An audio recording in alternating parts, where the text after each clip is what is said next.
What is up, everybody? Rajay back in the house. Welcome back. And you want to know about barbecue? My TV's on in the background. I don't know why. You want to know about beer? And we are going to actually talk about both here.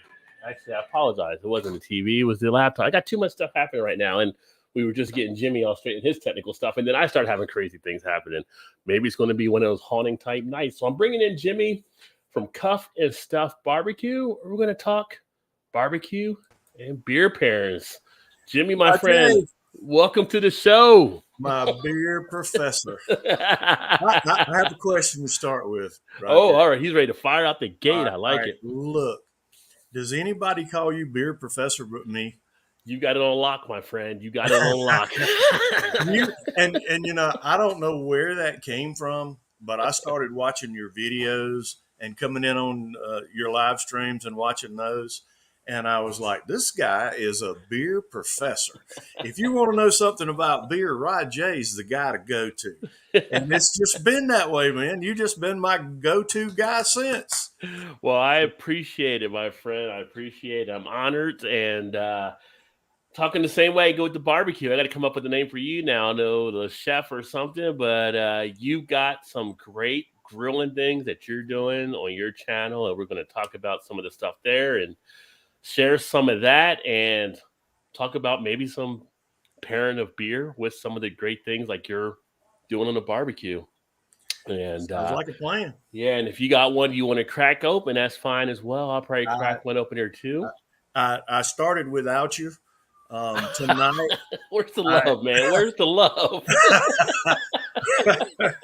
well, look, I got off at 4 p.m. this afternoon. It's been hot, and and you know I don't go with more of my more expensive Hmm. craft beer stuff. This today is just the Allagash White. This is that Belgium White. Yeah. That's just to me a good summertime beer. It gets hot, and so that's what I started. We have a uh, uh, beer, wine, and more close by that I can drive to, and Hmm. that's where I see you come up with some, and I go and it's funny because there is a manager there, and I don't go look for them because there's so many in that store that I'll go ask. And a lot of the things you get, of course, down here in South Carolina, they don't have those. They don't know what that is. So, but sometimes I can find them. Yeah. Yeah. You got some stuff coming down through that area. I mean, you guys are getting stuff out of North Carolina too, and of course, Asheville's one of the top spots in the country, so I'm sure some of that trickles That's true. through It down does. to where you're at as well. And It it does. A group of us from work will ride to Asheville. That's 2 hours away yeah, from home, and we'll ride up. And there are several breweries in that area that you can actually go sit down and try some of their wares. So yeah. it, it's a good area for that. It Well, really is. well, now with me being back on the East Coast, I need to trickle down there. And my wife's actually got family down there that moved to South Carolina too. So now we got definitely more reasons to get down there. And it's been a long time since I've been down to Myrtle Beach or down to Charleston, and got some other good friends down that way too. So I'm overdue to get down in that Well, area. come on. We need Yeah. you in the area. Come on down. I'll bring the beer, you bring the barbecue. Hey, sounds like a deal to me. So, and for those of you that haven't checked out Jimmy's channel, below I mentioned, check out Coffee Stuff Barbecue at the top of the comment section. I do have his channel link pinned there, and I'll share some stuff there from the channel here in a bit so you can just see how fabulous some of this food actually looks. And as you guys know, usually in a Thursday night show, we end up talking beer. We talk about food, and you're probably hungry by the end of that. You'll probably be hungry in about an hour from to hear us talking and showing some of the stuff that he makes here as well. But how long have you been barbecuing now? What got you really? I mean, I I because you started. really caught like the fever of it. I know at some point, and you just kind of ran with it. Well, it's oddly enough. I'm in a profession. For those of you that don't know me and don't know the channel, I'm I'm about to finish my 31st year in law enforcement. Mm. So, and your hours are real strange. I started cooking with my dad. He was a good griller. He actually bought my first smoker. I have a younger brother, and he gave us both one for Christmas one year, and it was just the bullet type, charcoal in the bottom, um, real inexpensive type. And I played with that a little, but it didn't catch on until later when my schedule was weird. I had every other weekend off, and that's when I bought my first decent smoker and started cooking. And I had several guys from work that I got close with that would come over and eat. And um, I it was just one of those things that I enjoyed doing. Mhm. It's kind of like a friend of mine, in fact, from Baltimore, who is in the barbecue community too, says most of us are arsonists that cook, and so we we you learn to manage fire, and most Mhm. of the um, cooks that cook a big amount cook with wood, and we manage stick burners, and that's part of it. You learn to manage the fire and the heat control and whatnot. But I had a friend that actually retired and moved down to Edisto Island, South Carolina. And he called me one day and he said, "Tell me how you cook those ribs. I want to know exactly how you do that." And I started telling him, and about halfway through, he said, "Whoa, whoa, whoa, whoa." He said, "There is no way that I'm going to remember all of that." He said, "You really do all of that to it?" And I said, "That's nothing, you know." And so he said, "Well, I tell you," he said, "do me a favor." He said, "Take your phone and next time you cook ribs, video it and send it to me." And I said, "Okay, we can do that." And it just so happened that things worked out in a couple of weeks. I cooked ribs. And so, just holding my phone up, you know, Mhm. I, I videoed that. And after we got through with it, I had to call him because the file was way too big to video and send as a text message. Mhm. And also, it was too big to send in an email. And so I Mhm. called him and I said, "Look, I got a video for you. So we're probably going to either have to burn it on a disc or send it on a jump drive." And he also rides bikes too. So I said, "Next time you come up, I'll give it to you." And he said, "Well, do you watch YouTube?" And I'm like, "Well, yeah, occasionally. Why?" And he said, "Well, put it on YouTube." And I'm like, "What?" And he said, "Yeah, put it on YouTube." And I said, "How do you do that?" And he said, "Dumb it, go up to the camera at the top and just click on it and download it on it."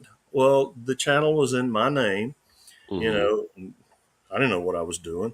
I just stuck the raw footage that I had shot with my cell phone and um, called him and I said, "All right, it's on YouTube." And he said, "Okay, thank you." And a couple of weeks after that, he called me back. He said, "Have you looked at your YouTube channel?" And I'm like, "Why? I know how to cook ribs. You're the guy that wanted to learn." And he's like, "No, man, you got more than 1,200 views on that video." And I'm like, "Well, what does that mean?" And he's like, "You need to start a channel." And so we had to come up with a name for it. Mhm. And um, we did, in very early in my career, what we call a warrant sweep. And I had taken some old warrants that were basically in a shoebox, Mhm. dug them out, and gone through DMV and pulled new addresses on that. And the day of the warrant sweep, we started real early. And the first house we went to, there he was. The second house, there he was. The third house, there he was. And we did that 5 or 6 times. And the jailer at the booking table made the statement. He said, "What are you guys doing? You just cuffing them and stuffing them in the car?" And so you know, so the next 2 or 3, they were also there at their new address. And so, they started saying, Cuffing Stuff is back. Cuffing Stuff is back. And you know how people throw nicknames on you. Yeah. Well, that sort of stuck. And so when we had to come up with a barbecue channel, that's where Cuffing Stuff That Barbecue. is funny. Yeah, how that came So, out of it. yeah, yeah. And, when I first started, the people in the barbecue community said, "Oh man, it may take 2 years to get monetized." Well, it didn't take 6 months, No. and so one thing led to another, and uh, I have tried. Now there are a couple of weeks a year that I don't get a video out, but other than that, I drop a video every Sunday morning about 11 o'clock. Mhm. The Christians come out of church is sitting waiting on them when they come out, and they know it. So, and in the Bible Belt, that means a lot down Yeah, here. yeah. So, Chick-fil-A's closed, but Jimmy's open. Jimmy's open. That's right. That's right. I actually had one ask me it because I was dropping them at 11 a.m. You going into competition with God? I said, no, no, no, no, no. God first, and then go to the cuff and stuff when you finish. So, You got some people. You got some people in church like you need to wind it up. I mean, Jimmy's about to drop that video. I don't know about that, but it has just become, I started getting into the channel analytics and that kind of thing, Yeah. and I started seeing that's where my audience was. So Yeah. I just picked out Sunday, Yeah. and middle of the day, and that's when the majority of my people. My little channel is just a small little channel. I actually retired in 2019 and stayed retired for 50 days. And I'm still drawing state retirement, but I came back out in 50 days and went right back to work for a different agency. So, and am still there. But that, I think selling the proteins, doing turkeys at Thanksgiving, smoking them, I don't want to go into catering. That's too much work. But as far as cooking for people, that's kind of where we are, Yeah. and it, I come from a family of cooks, and so that's where these recipes and things. Some of them are my grandmother's, some of them are my Yeah. parents, and I'm just passing them down. And I have 2 sons and a daughter, and they watch the videos and they're like, "That's how you do that, Dad." Yeah. So barbecue has just become. We all have a side hustle, and I guess that's my side hustle is doing barbecue. Yeah. You're not getting kicked off the island. I'm just saying. Yeah, I'm not getting kicked off because I can make beer. You're not getting kicked off because you can make barbecue. So that's right. our spots are kind of solidified there. There you go. And it's something because that's two things that really go together. And I thought about it when you and I first started talking about this, and I was like, I bet that's the guy that could tell me, all right, when I cook this, what beer do I need to go with it? And I am no beer connoisseur by any means. Yeah. That's why I rely on guys like you to tell me, if you like this, this is what you'll like. Yeah. So, yeah. Oh, I appreciate. Yeah, definitely. It's that combination is definitely there. In fact, right now you were mentioning about the ribs. So I'm actually drinking one of Three Floyd's. It's their Cucamonga barrel aged coconut stout. So it's 15.6% ABV. oh yeah. This one has a nice sweetness, obviously coconut, a little bit of maple type. And I think with a nice glazed barbecue rib, this would be something you could easily enjoy there. Now, 15.6, you might want to take your time with it because you may pass out before you get to the end of the rack. But Yeah, and when you're pairing the beer with the food, you're trying to match the flavors that are going to basically play off of each other. And this is something that can really play off for rib stouts are really good at that. But something like this, where you have that little bit more kick of sweetness in there, it definitely plays out to be a strong complementary feel. Um, I bet. and then here, so having you on has brought out one of the legends. So, I say the legend because anybody that's got a barbecue channel anywhere around, this name always comes up. We got Uncle Steve in the house. My Uncle Steve. I can't do a video without Uncle Steve. Yeah. So anybody that's watched any of the barbecue channels, whether it's you, whether it's Richie, where it's Lep, where it's all these other guys that are doing Uncle Steve, that's the name that comes up all the time. So his shake has Absolutely. been rocking it out there. So Hey, hey, look right here. yeah. That's Uncle Steve. Yeah. So it's great to have you here, my friend. I've got my buddy Donner in the house as well. So you got the whiskey. Which whiskey? You can have a little bit of that. Some of those nice whiskeys you can have with some of that glazed barbecue rib stuff too. And talking about the glaze, so Carolina, more rub, right? Than when you think of something like Memphis, where it's more saucy. Yes. And so, but I think on some of yours, you have some of the saucy too. But do you have a preference? Are you more? Well, in South Carolina, you have three types of barbecue sauce. Mm-hmm, Down in the PD region, which is where my grandparents were, they mostly cook whole hog, mm-hmm, and their sauce of choice is a vinegar pepper. mm-hmm, And you mm-hmm. move on up toward the middle of the state, and you start getting into a vinegar mustard base. Okay. That's a Mm-hmm, German influence that moved into the state. And then as you get into the northern end of the state, into the Piedmont, into the mountains of South Carolina, you get into that St. Louis tomato based mm-hmm, mm-hmm. sauces.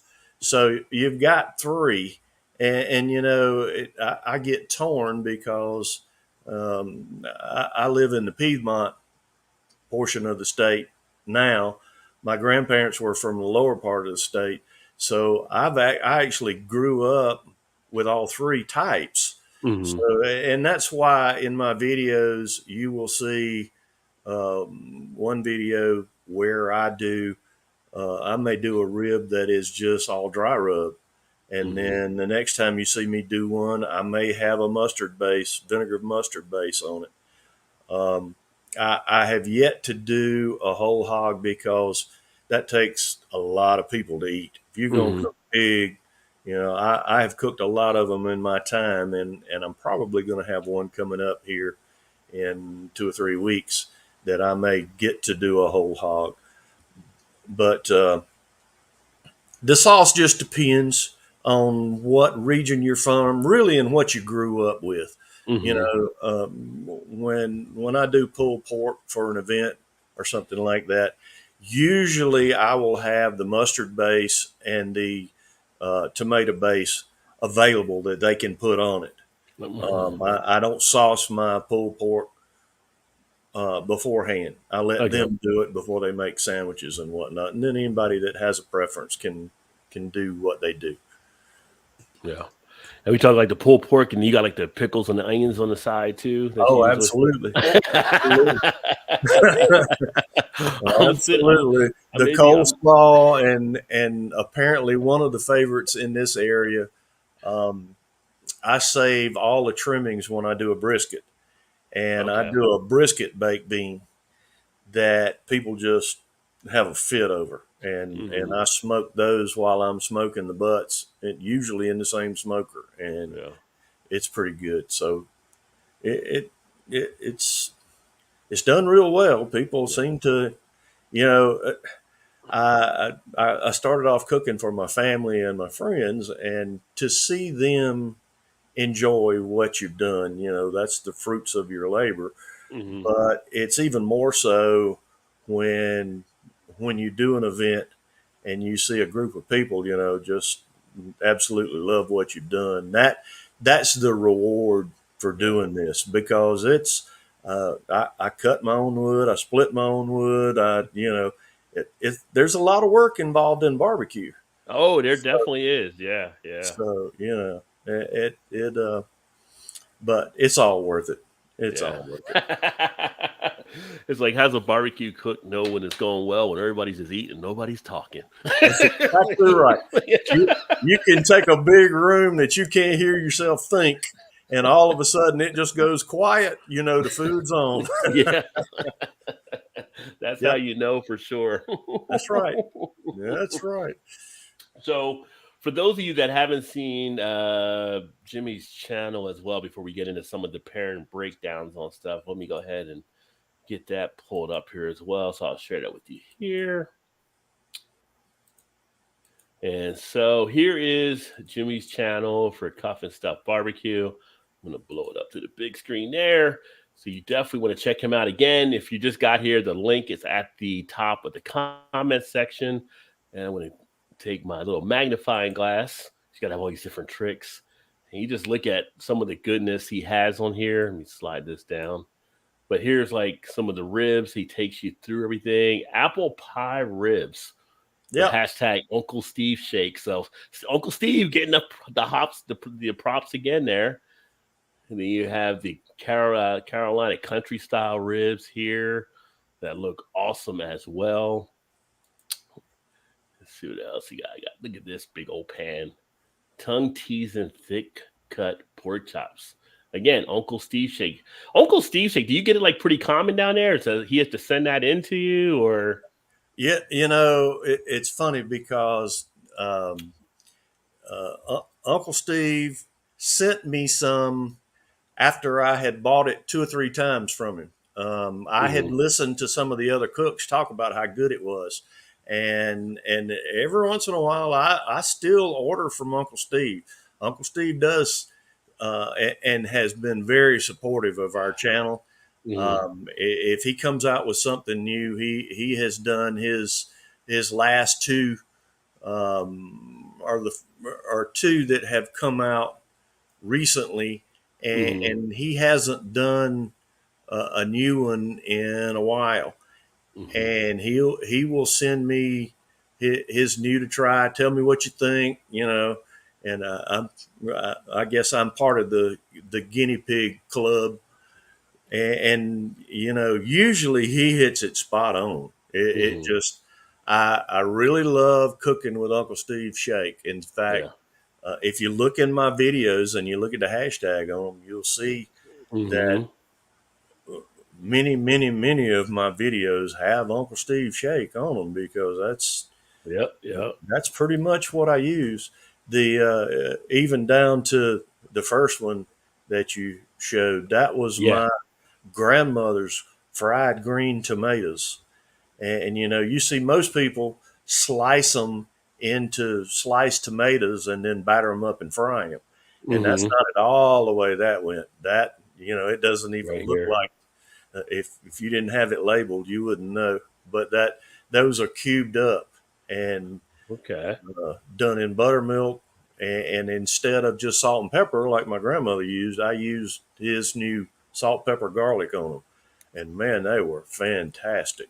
Yeah. And so it's not strictly, if you look closely at the logo, it's Cuff and Stuff Barbecue and Good Southern Food. So you Mm-hmm. see a lot of Southern influence. And my grandparents lived down in the Gullah community, down Oh, okay. Charleston area and whatnot. Yeah. So I've Yeah. got a lot of Gullah influence in my food, and that's where a lot of it comes from. My I have relatives in the lower part of the state. The name is Keith and Steve. Both of them work on a boat. So and you can tell that's just natural to me. Yeah. you know I've Just flipped listened it to that up. all my life, and that's the way those guys talk down there.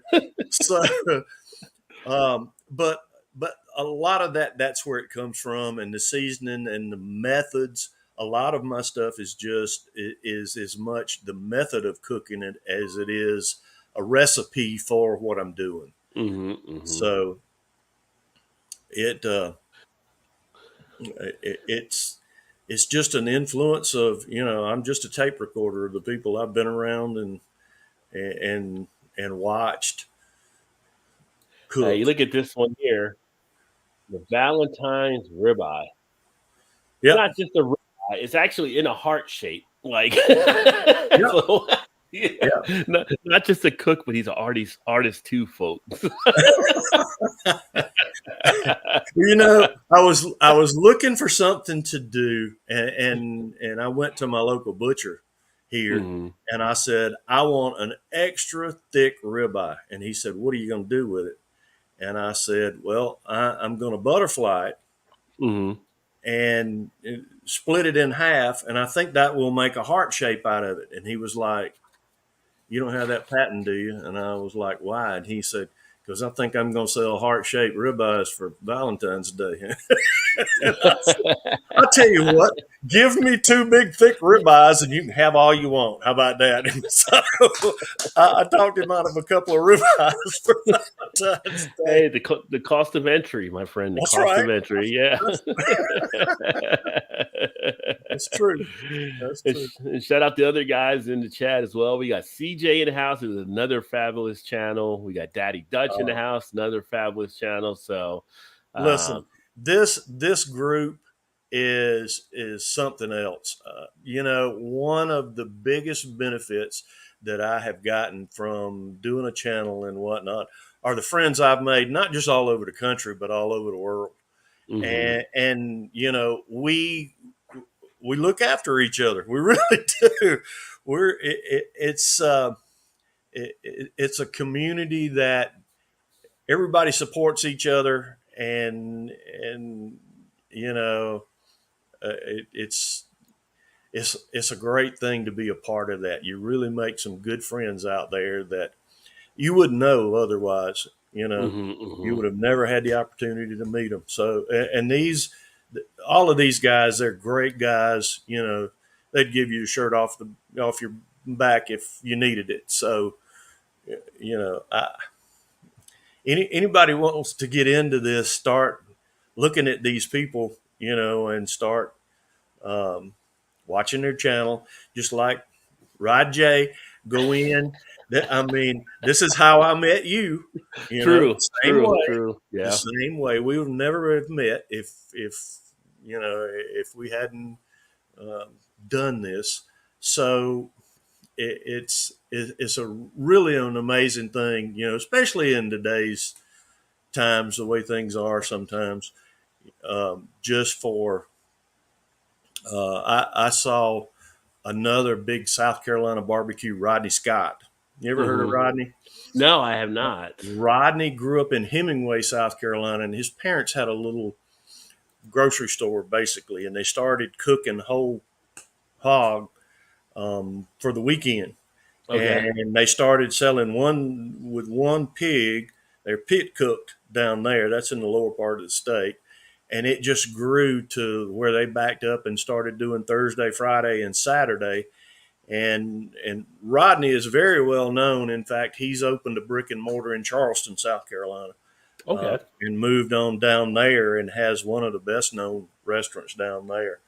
And and I heard him say the other day that if we would just take one day and say, all Hmm. right, this is barbecue day, everybody invite all your friends over and cook barbecue and whatnot, at least for one day, we would change the world.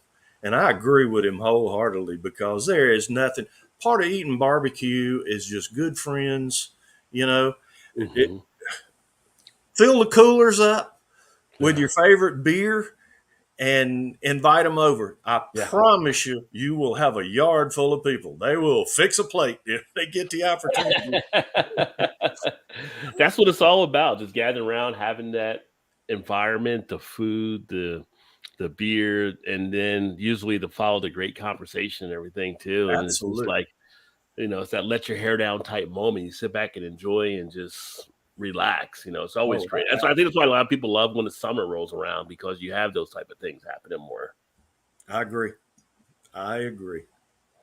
That's a good time to get to know all your neighbors and all that kind of stuff there as well too, which makes it nice. So looking at, I'm trying to open up the one thing here if I can get it open because we can talk about some of this stuff. So when you actually are grilling, have you thought about like pairing with beer before? Has that something you ever sit down and you're kind of wonder what beer would go good with this or Oh, that? Or absolutely. yeah, Absolutely. All the time. okay. But again, I have to rely on my beer professor to tell me what goes with what because I don't have a clue. Right. I know what I like normally, Hmm. and generally there I have four or five that go in my beer rater as we call it, Hmm. and that's pretty much what we stick with when I have family over and whatnot. And in the summertime, there is one favorite kind of beer that they Hmm. want in my family anyway. It's called free beer.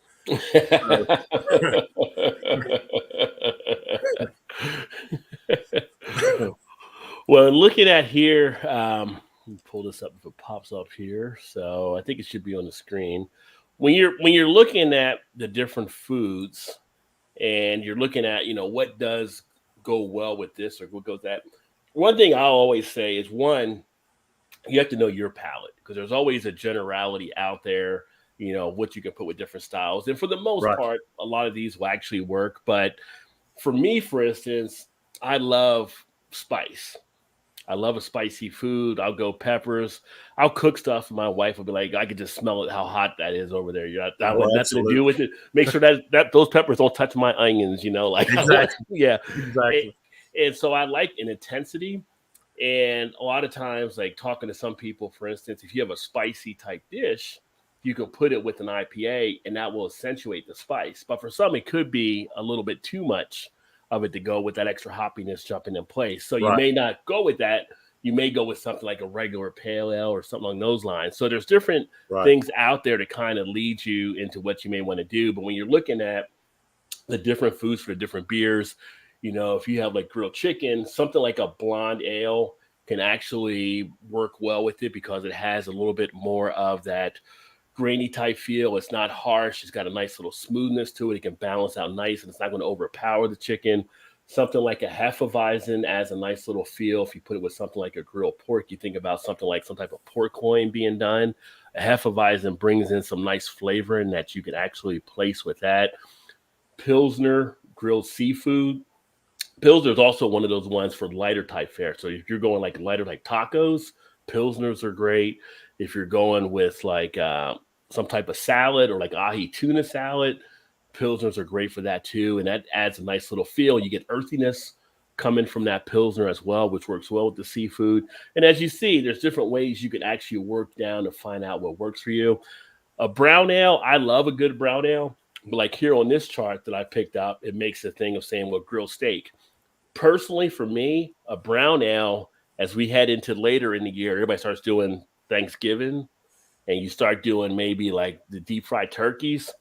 Try that with the brown ale. That nuttiness from the brown ale will work so well with that turkey, especially if it's coming out of being that deep fried type feel. A lot of people don't maybe think about that, but it works. It's just, and it's playing around with it. Just like you're cooking when you're doing the grill and you're coming up with those ideas. Same thing on the beer thing. And I think having those two come together add that much more enjoyment. So when I sit down in a spot, I always think, what am I going to drink? And what am I going to eat? I'll look at the menu first to see what I'm going to eat. And then I'll decide what beer I usually want to maybe accompany it if I can, go that right. way. Or if I order the beer first, and then as I want something to eat, I'll try to figure out something to match up with it as well. But one of the ones I like on here, for instance, is the Goza with like grilled sausage. Because what that Goza does, it adds a salinity back in from the beer. And when you're enjoying that sausage, it just comes together so well. So many different styles that are out there. And this is only just these few styles, right? You have other ones out there. One of the favorite styles I love to drink is a rock beer, which is a smoked beer, smoked lager. You Yeah, have that with some barbecue. If you get barbecue and you're having some of that smokiness, like we were talking about. You know, if you're going to smoke something, see if you can find some rock beer out there. Or it's Rauchbier. Oh my goodness! I mean, it's just you get those two together, and it's like you're just at a campfire at that point, and you're just, Oh you yeah, know, sounds like yeah. I'm going back in to get my plaid shirt. I'll be back in a second because I'm that's just going to right. be out here. Just going to be relaxed out here with that. I'm going to cut down a tree later on. That's how good I'm feeling right now when I have these. So Right. you learn the flavors of the different beers. You know the flavors of the different food, and you try to actually have it match up where they can actually play off of each other. So it's fun to experiment. It's fun to try different things when you're out there enjoying stuff. Hey, I took a screenshot of that. Yeah. I saved it. I'm like, that's my guy. Now I'll give you another one here that I'll pull up as well. But again, these are all for people watching. These are like kind of some common suggestions for people that are kind of getting started and pairing it. But always, as I mentioned, follow your palate because that's what you want to do. You're going to know what's good for your palate.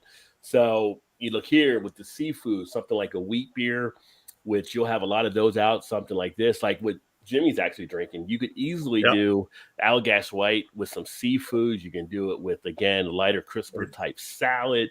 Different things you can do. It makes mention of veggie kebabs, but even that can work well with that type of style. Lager, always good along those lines. I hate when they kind of use lager because in beer, there's only really two types of beers. There's ales and lagers. And Yeah. everything kind of come out of it. There's really a third group that's kind of an outcast, and that's kind of gets into like the lambics that are kind of out there because they're a mix of the two styles, kind of a hybrid type thing. And a wheat beer kind of goes in ale, but at the same point, it's more a little bit of a mix because you're actually making it like an ale, but you're fermenting it like a lager in a lot of regards. So outside of that, most of the people will just say ale and lagers are kind of the key things. But you have like a IPA with burgers are always good. Anytime you got burgers, that's probably one of the most universal things. IPAs to work well with that. They work well with pizza, which isn't a grill thing, but everybody has pizza once in a while. IPAs are solid, but you can put an IPA, in my opinion, also with ribs and even with the steak. But stout with the steak, great play there because you have that, especially if you're grilling out and you're grilling that steak and you're getting that char type feel, and then you have the chocolate notes and the coffee notes coming from the stout. If it's one of those deeply infused type, this it's a great piece to have together. And when you're stout, and I tell people this all the time, when you get a stout, a lot of times if you get it in a bar, it's going to be a lot colder than what it should be because most of your taps are ran colder. A stout, you want to really drink probably between 52 to 57 degrees. Let it warm up some because as it does, it brings out that much more of the notes, the aroma, and the flavor. And it makes it that much more better of a treat. When you're drinking it cold, you still get the flavor, but you're getting more of that bitterness. You're getting more of that cold up front.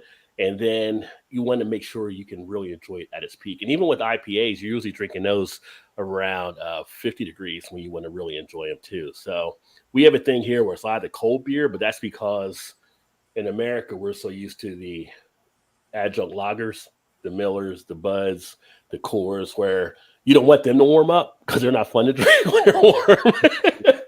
Even Miller Lite just came out with their own Miller Lite ice cube tray where you can drop them in the hole of the can and keep it cold. You just freeze out the Miller Lite, and then when it starts warming up, you drop these ice cubes in. Well, you know what's ironic? We did supper tonight, and that's when I cracked the first one. Mm-hmm. And you know what I had for supper? Shrimp and grits. And it went perfect with this. Yeah. So accidentally, I'm proving you exactly right because it did. It went perfect with Yeah, it. it's got the Allagash White I've always enjoyed. It's a wit beer. It's got a nice feel to it. It's got a lightness to it, but you also get a little bit of a Clovis type feel in there as well. But you put that with some seafood, and that can help enhance and bring out the flavor there. And it's always solid. Like you don't go wrong with, like you said, it's a great drinker in this type of season. Yeah, it just goes down so easy and it's so versatile what you can put with stuff. Yeah. So That's ironic. I chose right accidentally. You've been taking notes. I do actually.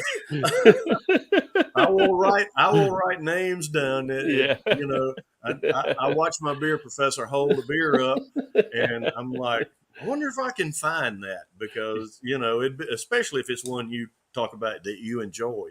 So Hmm. I'll write it down and I'll go through. I'll see that manager in that beer and wine store, and I'll say, all right, this is what I'm looking for, and he'll go, yeah, I've got that. I've got that. Sometimes, occasionally, he will. Yeah, yeah. So And I mean, for them, it's hard because there's so many beers out there and what to track down and stuff. But I tell you, I've talked to some owners and they actually seem to enjoy when people actually come and ask them about stuff to get in. Like it helps them to track what might be popular to have in their store more so than yeah, I'm them sure. guess because the distributor guys that come in, oh, get this, get this, get this, and this doesn't sell in their store. So Right. when they have people like you interacting with them, it makes it that much better for them as well. So Yeah, he seems to appreciate it that yeah. somebody will come up and ask him about what he has. So Yeah. Yeah. Yeah. I went one of the stores here in Baltimore when I went through and I got stuff and I was telling him what I do and that. And he's like, the person I was talking to, she wasn't the owner, but she knew the manager was out. She's like, anytime you want anything, just come in and let us know and he'll track it down for you and stuff like that and everything. So it helps them out kind of tracking what are some of the more popular things they want to have out there right now and try to get those in. So yeah, kudos to that manager. But yeah, you have to get out there, you have to experiment and so many different styles you can actually do stuff. You have stuff now. I don't know if you've done stuff with the sours, but the sours can make some nice appeals, especially for sour type dishes and things like that. Even like some dessert. Like one of the people I know, she actually talked about how you can pair that with like a one of the bottle rocket popsicles because of the way the flavor of it can be like on some of those sours and stuff.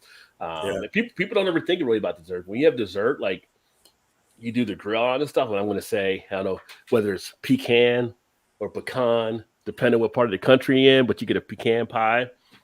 You know, you have some beers you can have there to have afterwards. If you have something like one of the porters to enjoy with it Oh yeah, while you're eating that pie, it yeah. goes together well. One of the ones I used to drink from way back when was the I think it was the Snowdrift Porter from, it might have been Breckenridge that had that one. And I would have that at one of our fish market places when I would have like their chocolate cake dessert or whatever.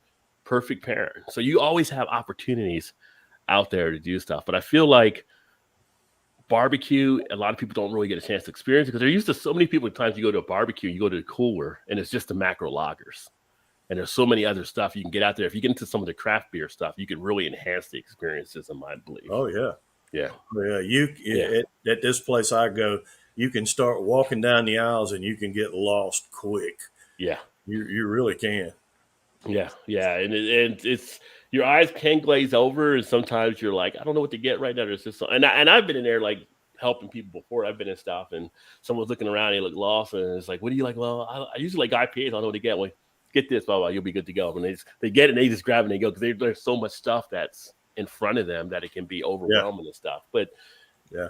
it's a good thing. It's a good thing to actually have right now, and it's kind of like, when you go to a nice buffet of barbecue food, what do I want to start with? Do I want to start with the ribs? Do I want to start with the ends? Do I want to get some of the corn on the cob? And then, same thing. You're That's finding right. those things and then you're mixing it up there. So as far as like when you like, what is one of the things you like to grill the most? So like, which one of your favorite dishes to actually make?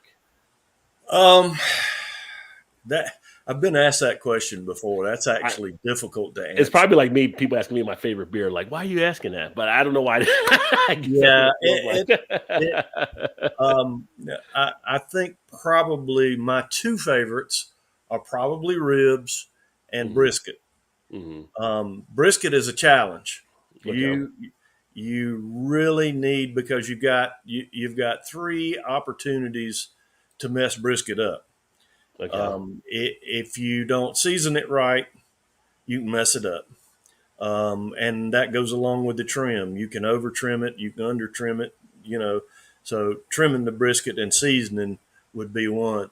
And Hmm. then cooking it, you can definitely mess it up while you cook it. You don't cook it right, it's not going to turn out right. And then oddly enough, when you finish cooking it, when you get it where you want it, and you take it off, if you don't let it rest, and you don't slice it right, Mm-hmm. you can mess it up again.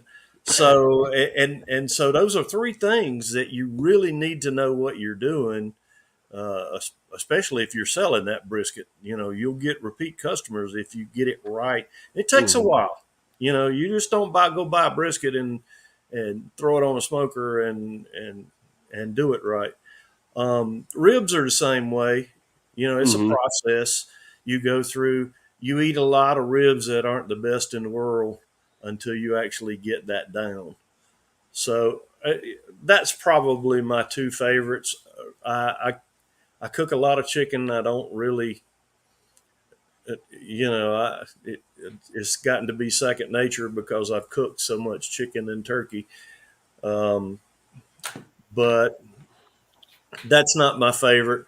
I'll smoke hams, but those two are probably. It was a challenge to get it like I wanted it, Mm-hmm. and once I did, now I appreciate where it's gotten to, and I remember what it took to get it there. Mm-hmm. Mm-hmm. So that's kind of that's kind of my favorite, I guess. If I've got to pick something out, those two. It was funny when you were talking about how you had to go through and be careful and all that with the whole brisket thing. It made me think of Forged and Fire, the History Channel, because like the little slight thing, you got to go back and do it again here and there. And I don't know if you ever watched the Forged and Fire on the History Channel when they make like the swords and they're doing all that stuff. I It's have like, seen it. I yeah, have yeah. seen it. So it's definitely some Yeah. meticulous ability in there that you have to be able to make sure you're doing it right on everything. Well, have you noticed with some of the bigger barbecuers who are really into doing it and doing it right? Mm-hmm. Have you noticed the passion they have for what they're doing? Mm-hmm. You Mm-hmm. know, Yeah. it if it ever becomes uh, a chore, and you lose that passion for what you're doing, it's like you get burnout making videos when you do it week after week after week. Mm-hmm. But if you're doing something you enjoy doing and you're talking about a subject you enjoy talking about, it Mm-hmm. makes it so much easier if you have that passion for it. Oh yeah. Barbecue, and I'm sure beer's the same way, Yeah. because you couldn't do it if you didn't have it. Yeah, no, I would definitely agree. I'm sure, like you just said, yourself, myself, Lep, CJ, everybody on here that we've had that have had channels, Daddy Dutch, we've all probably hit some point, and it was just like you have to step back a little bit because you can burn yourself out of it as well. But that passion is what gets you back into it. And that's what keeps you going. So Yes, that's the enjoyment. And like Uncle Steve said there, barbecue is a work of art. It actually is. It is. To put together. Now we just moved to Baltimore, so I don't have my grill anymore. But I was nothing up to your guys' grilling level by any means. I'm just saying, I do a little thing here and there. I might put a little video up, but it was nothing like you guys were getting down. But yeah. And look up Dash. He's from Baltimore. He's okay, another, he actually he lives there now. He will tell you he's from Philly, but okay, he is he's a you can't call him a pit master because he will fuss. Uh, he's another arsonist that cooks. I guess yeah. that's what he says.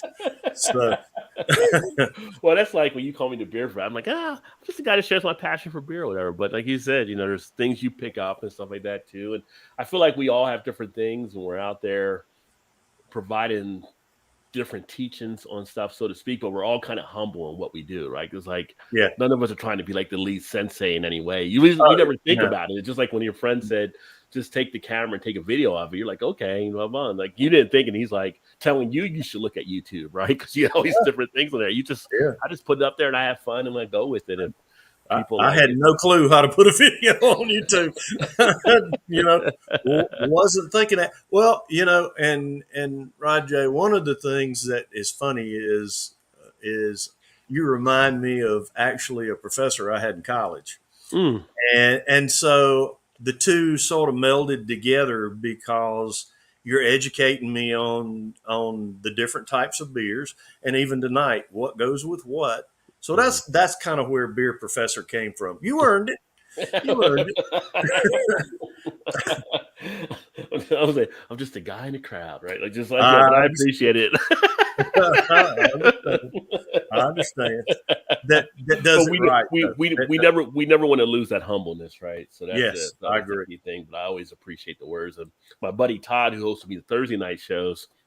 He said like the smoked ribs would be brisket if it wasn't as expensive. So yeah, some of the Yeah. meats are definitely taking a hit now with the cost of stuff out there. But Oh, absolutely. costs are starting to come back down. So I picked up a couple T-bone steaks in my store this past weekend. They were like, let's say it was like $13 down from 20. They had like a surplus or something, but it was like two like 1.25 pound T-bones. I'm like, that's a pretty good deal. So throw them in the cart.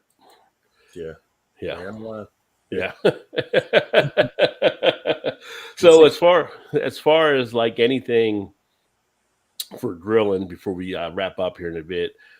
So we talked about like the ones kind of like favorite. Like, what are some of the harder ones? I know you talked about how delicate you have to be with the brisket. Is there anything that like is like someone says, like, can you make this for us? That is like, oh, I'll make it, but you're not happy to make it. Like I can tell you exactly what that is.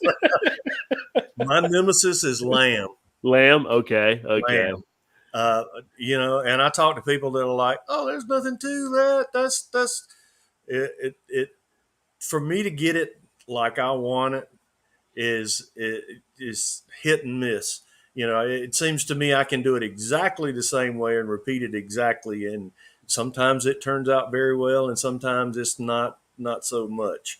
Hmm. So and can be exactly. I've um, the Cuff and Stuff Shack that you see in the background Hmm. was this was basically a pavilion that I closed two sides in to put all my cookers in, poured a concrete pad and built it on top of it during COVID.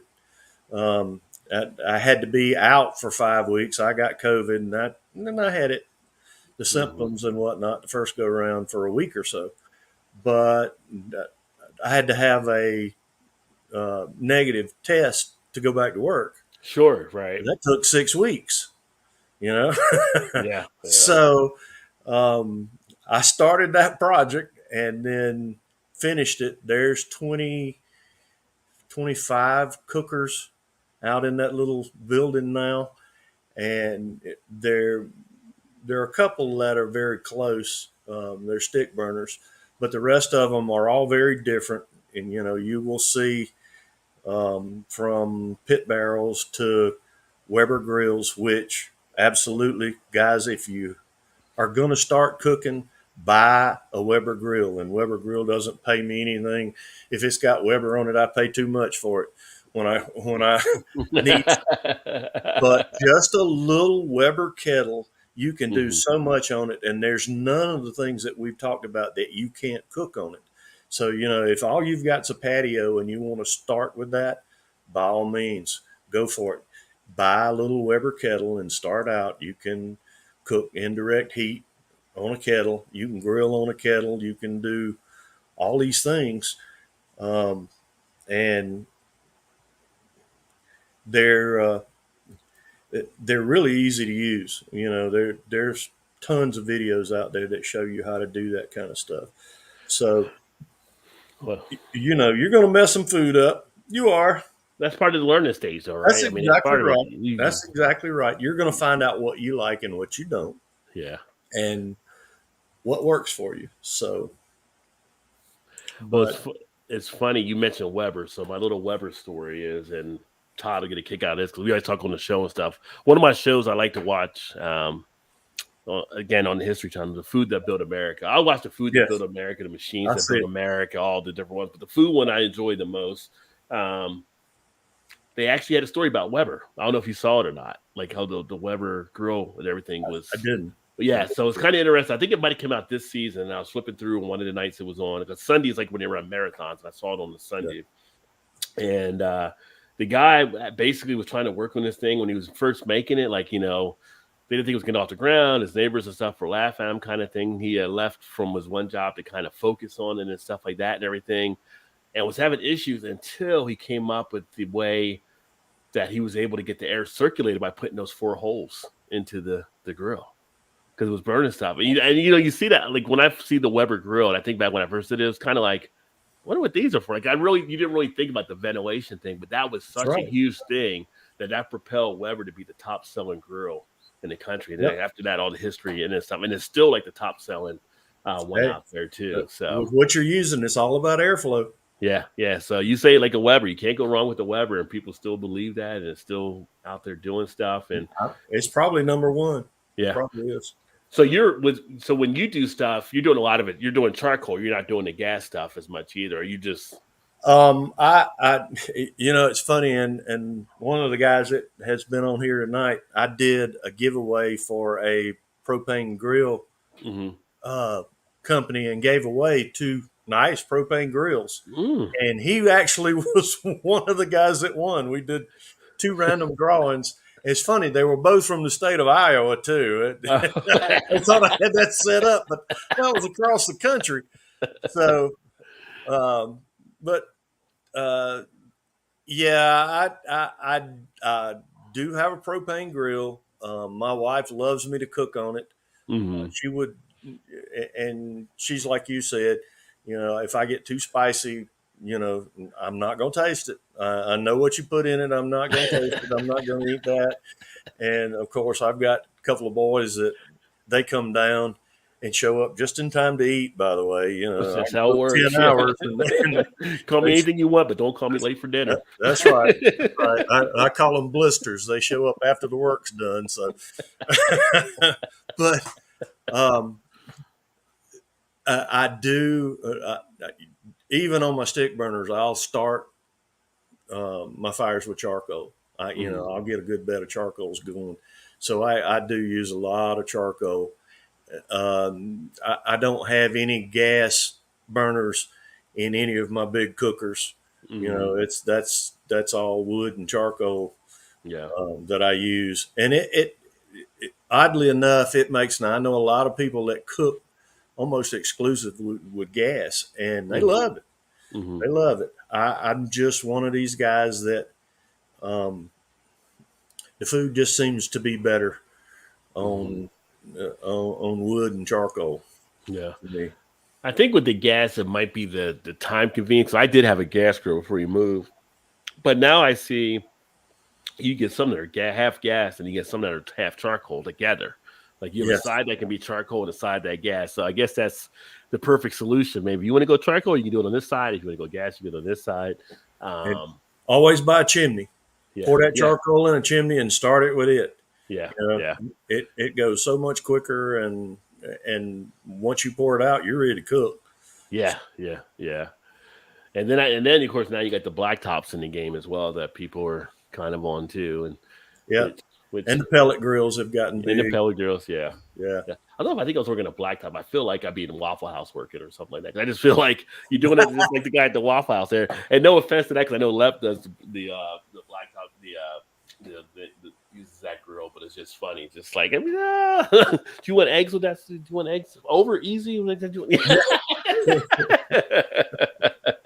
But it does have some convenience to it for sure. But there's so many different ways that people are doing it now. But the big thing is however you do it and have fun and experiment with the beer while you're doing it too. Let's see. You're leading me down the wrong road, Roger. Well, apparently my buddy Didi said the only thing that gives him trouble is brisket, not drinking while doing it may help. So maybe you know which kind of beer you're going to have that doesn't interfere with you cooking. Oh man, my dad passed away in 2015, and his legacy has carried on, and I hate to do it, but you brought it up. One of his jokes: what has 3 teeth and 2 breasts? Night shift at Waffle House.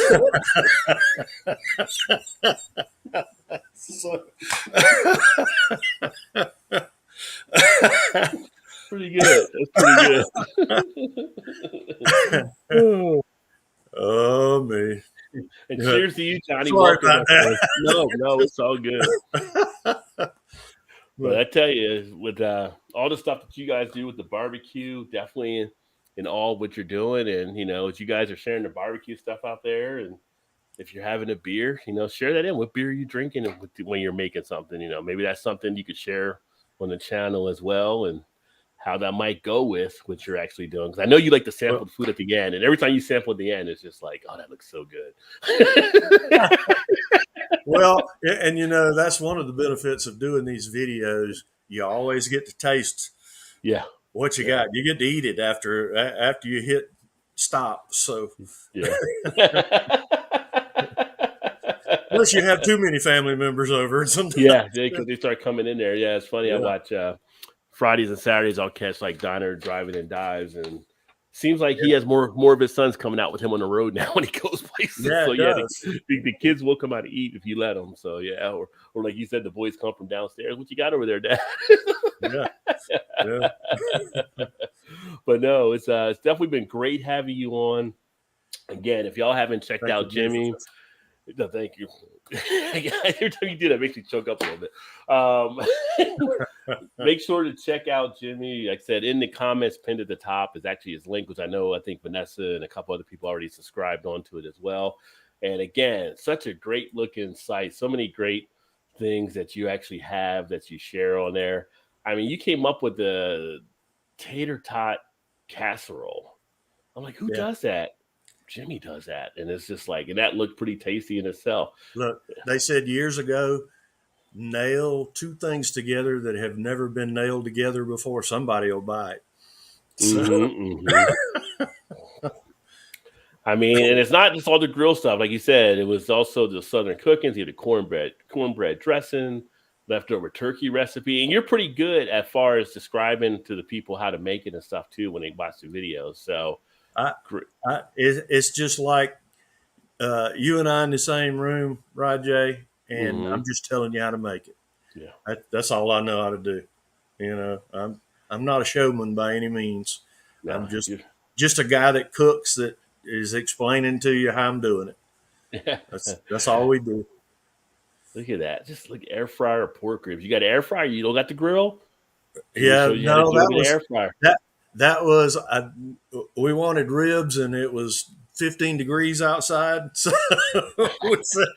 improv. There's got to be another way to do this. I'm like, let's use the air fryer. Let's try that. So. And I feel like with like Jimmy has here, he got the blue gloves on. Like that's how you know he's a professional. He got the blue. Like I feel like that's what all the cooks know. Like because the other night I was like cutting jalapenos and didn't have gloves on and had to take my contacts out, and of course stuck my finger in the eye, and it's like. Got to remember to take, put gloves on, or don't put the finger in the eye after you have that. So, all the professionals are gloved up. They know what to do there and everything. It will get your attention. That's nothing like it's well, probably better there than somewhere else. I'm just saying. I'm okay if I can't see out of one eye. I don't want to go down on one knee. Yeah.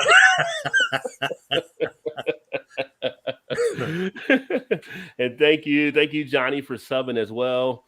Appreciate you, my friend. And come on back. I'd love to get some of the other guys. You guys want to come on here too? We'll keep a series going and talk about some of the stuff you're doing and things like that as well, and putting some beers together with some of the stuff there. And heck, we'll make a whole meal and talk about the meal and talk about the beer you want to serve with the meal. Absolutely, guys. And I didn't name him that for a reason. He's my beer professor. He's my go-to guy when I need advice about beer.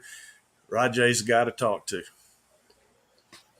Oh, I appreciate that, my friend. I appreciate that. And high kudos for you. Every time you drop in, it's like I tell people, get to your channel, check out what you're doing. You're looking for a recipe for something. But right now in the summer months, people are going to be grilling out. We're past Memorial Day. We still got down the road Labor Day, but you have a lot of other stuff that people are going to be doing, having family over. Pools are open. Everybody's looking for some good stuff to grill up, whether it's checking out my friend Jimmy here or some of the guys here in the chat as well. Everybody's got some great channels. So, I mean, connecting with you through YouTube. First time I saw Cooking with CJ, connecting with him, seeing the stuff he's doing. I'll check out Johnny, and I know Lep, connecting with him through. I mean, all you guys just and all the stuff that you're actually doing out there, keep it going. And can't forget Uncle Steve, because Uncle Steve's got all these guys using his spices. And thank you for mentioning him, because let me tell you, Steve Brown is one of the nicest guys in barbecue. Yeah. He does more for the barbecue community than anybody I know. He will take and take these little channels under his wing and help prop them up and do whatever he can for them. This Uncle Steve is somebody that you need to check out because he will hook you up. Excellent. Yeah, we need to, I don't think I've seen Uncle Steve in our stores here yet since I've been in Baltimore, but should make that happen. Hey, You know, there are he people he grilling. wouldn't forgive me if I didn't say www.unclestevesshake.com. Go look at his site. You can, hey, tell him Jimmy sent you. He'll hook you up. Jimmy sent me. There you go. I like it. Well, Jimmy, it's been a pleasure, my friend. Great having you on. And thanks for everybody else that tuned in. Come on back for some more stuff if you want to find out some more beer type things. You have questions about if you're setting up something with barbecue and what beers you might want to serve or put out with that, feel free to shoot me an email and something like that too, or swing by, leave a comment. I'll let you know some different things. You can kind of do that. You'll put a whole party together there. So, yep. Well, thanks for having me, Rod J. I appreciate it. Appreciate you. And then back on Thursday night here on the channel, we will have the happy hour. You guys like to drink, laugh, and have a good time. Jimmy already knows we get down on Thursday night and just have a blast and just have people laugh and get you put a smile on your face going into the weekend. So it's a good time. Feel free to swing by for that. That'll be at 8:00 because we switched it to the new time taking place. And we'll go ahead and get signed off here. But thank you again, my friend Jim. If you want to hang out for a bit, that's fine. I'll go ahead and get this shut down and look forward to catching up with you guys soon. That being said, everyone have a great night and we will talk to you later.